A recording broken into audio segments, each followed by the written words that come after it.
Hello and congratulations on getting access to this video course on how to optimize your videos before making your YouTube videos live.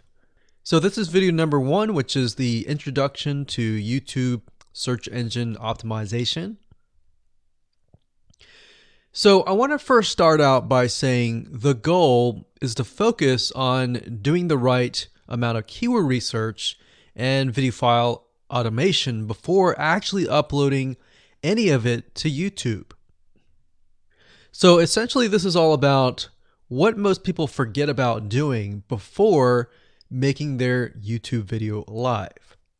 Because if you think about it, most people think about, okay, what do I do after I upload this video? They don't really think about what they have to do before making it live. So this is not about what you can do afterwards, as that is a totally different focus, but rather before. So besides simple optimization, you really need to know that YouTube ranks the videos that people watch the longest. Meaning, let's say for example that we have a 10-minute video. YouTube looks at that video.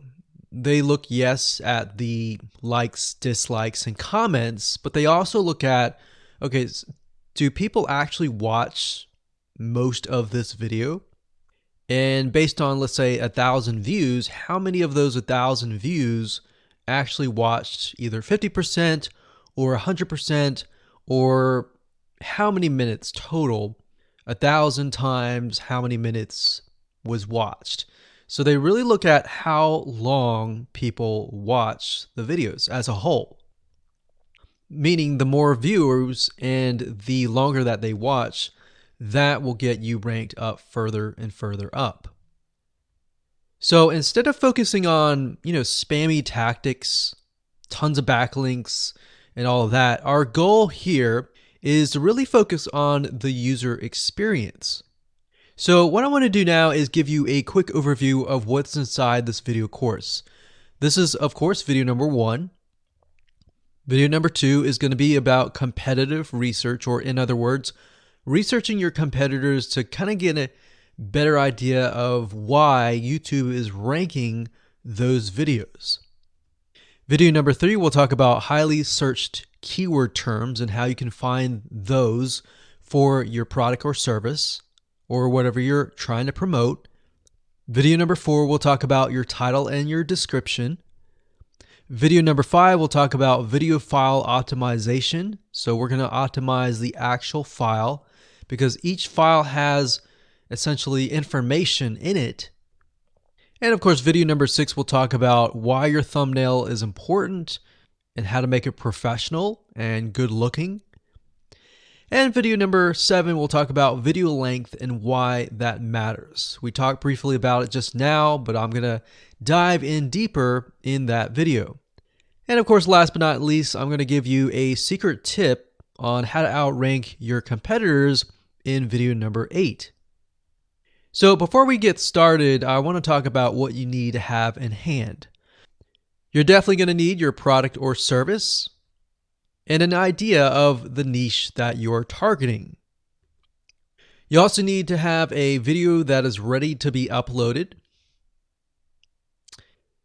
And with that said, let's move on to video number 2. Hello and welcome back. This is video number 2. So let's talk about competitive research.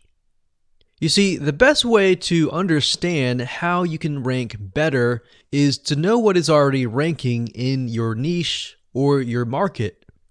So what we want to do here is we want to analyze the videos that are on the top. And I want you to specifically look at what titles, what descriptions are they using, and what thumbnails are they using that are eye-catching. And what is the user experience like when you click through those videos? So let's go ahead and do some competitive research. So for the sake of making sure that we find YouTube videos that actually relate to promoting a product, what I want to do now is just to pick a product out of the blue and let's take a look at YouTube. So one product that I've been using for a while now, which has been really, really awesome, is called the Instant Pot. It's basically a pressure cooker that cooks food at a really fast rate. So what we're going to do is we're going to hop on over to youtube.com and we're going to type in Instant Pot and see what we get. So I'm not going to click enter just yet because I'm interested in getting an idea of what kind of potential keywords that we could rank on, or what potential videos that we can create. And we'll talk more about this in the next video. But for now, let's just do some basic keyword brainstorming and then, of course, do some competitive research. So Instant Pot, we got Instant Pot recipes, we got Instant Pot ribs, Instant Pot roast. So let's just click here and see what we get. Now we can see how to use Instant Pot has 316,000 views right here. Instant Pot chicken, top 6 easiest things to cook in your Instant Pot. Perfect for beginners. All right. So let's just take a look at the top 3. So let's go ahead and open those up. And let's analyze them. So the first one is this one here. And let's pause the video. We'll skip the ad. All right.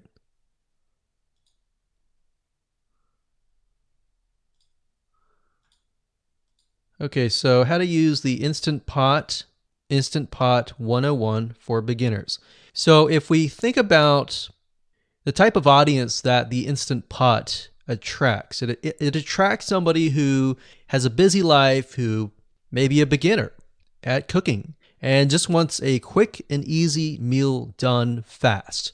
So we can see that. So one thing that I like to do is I like to copy the titles to Notepad. Just kind of get an idea of what we're dealing with. So that's the title. Looks like she's promoting an Amazon affiliate link.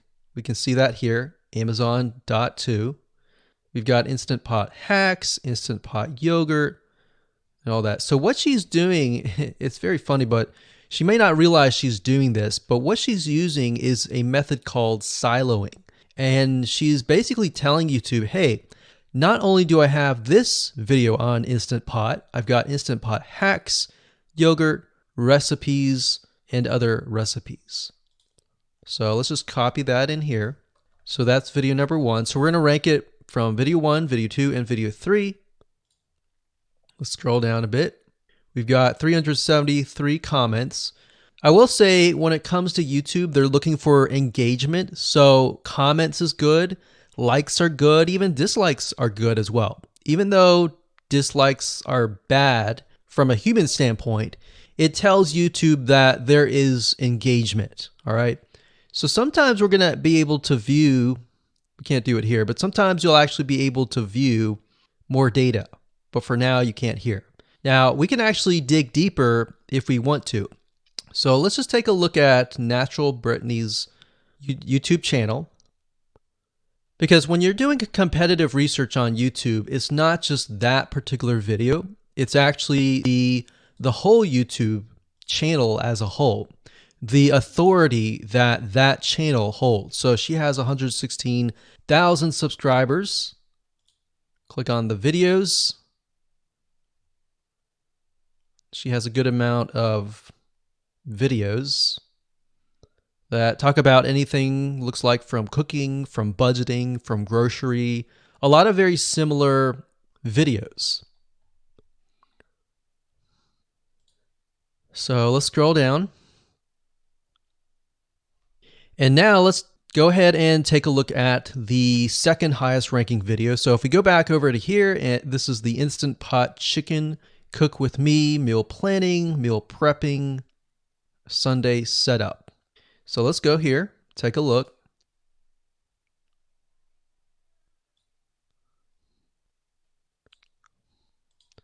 Okay, let's see here.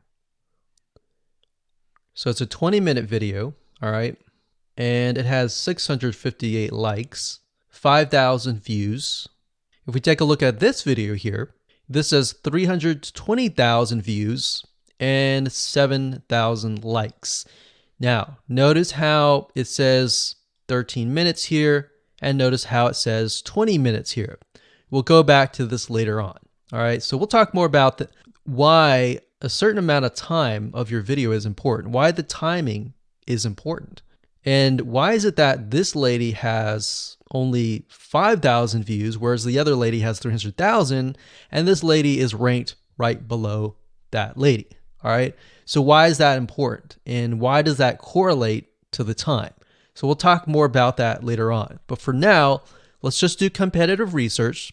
We're not trying to figure things out right now, and go from there. So if we take a look at the description, it says cook with me as I try a new recipe with Instant Pot. So the description contains the keyword. Sunday setup.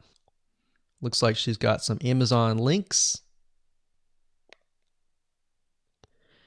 And if we think about Instant Pot, who could it be targeting? All right, so this lady calls out people who are trying to prep on Sunday. So if we can get an idea of who it's targeting mothers, it's targeting people who are busy, who maybe only have time on Sundays to set things up. And chicken is a common thing, so maybe she's getting a lot of clicks. We don't know exactly, but we know that the headline and the description work together and getting clicks. All right, back over here, this is the third one.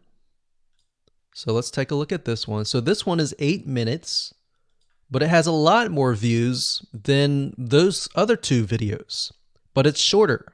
It's shorter, but it has longer amount of views, and it's third. It's got 11,000 likes and 633 dislikes. If we scroll down, we can see that it has more comments than the first one. So why is it that the first one is number one and this one is the third one and it has more views and more comments? Well, we don't know exactly why, but I have a hunch as to why that is, which we'll talk more about ranking and what Google and YouTube is looking for later down the road. So that's that. Let's just copy that title. And I'm going to go ahead and pause this video and we'll copy and paste that information to the notepad. Okay, so I went ahead and copy and paste the information. So this is video 1, this is video 2, and this is video 3 down below. So let me make this bigger. So we have this information. So as we're kind of analyzing the competitor, we want to save this for later, but can you kind of see a similarity here? So this is calling out the target audience. This is calling out the people who are busy, essentially. And top 6 ways, top X ways, top certain number ways is always a good title. So perfect for beginners. So if you can imagine, we already see that this title has beginners. This one's calling out perfect for beginners. And this one essentially is calling out people who are busy. So it's a target audience. So that's key. So having this in hand gives you a better idea on what potential titles and descriptions that you can have. Now, you can do some deeper dive competitive research using specific tools. And one specific tool is called Social Blade. So that's socialblade.com, as you can see here. And I like to use this to kind of get a better idea of the YouTube channel as a whole. Because what you're trying to figure out is, did this person rank because their channel as a whole has a lot of traffic? Or did this person rank simply because of the titles and the description? So there's many factors that come involved, but let's take a look at Naturally Brittany. So let's go ahead and copy this. And you basically want to come here and type in the username of the YouTube channel.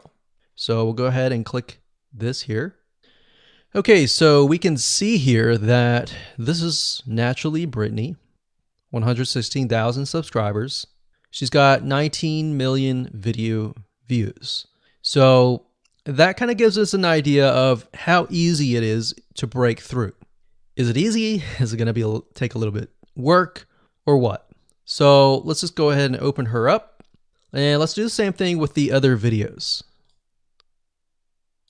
So this one is marriage and motherhood. We got that here. So she has 7 million video views. So it's about half of what we saw earlier. And this one is called Six Sisters Stuff. And this one has about 9 million video views.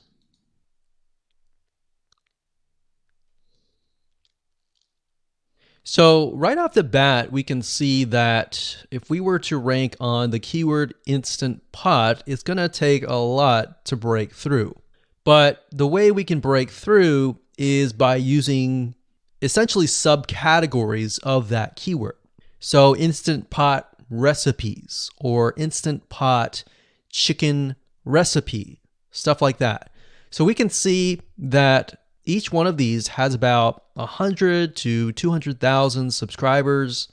So you're going to have to be competing against that. Now, obviously, if you have a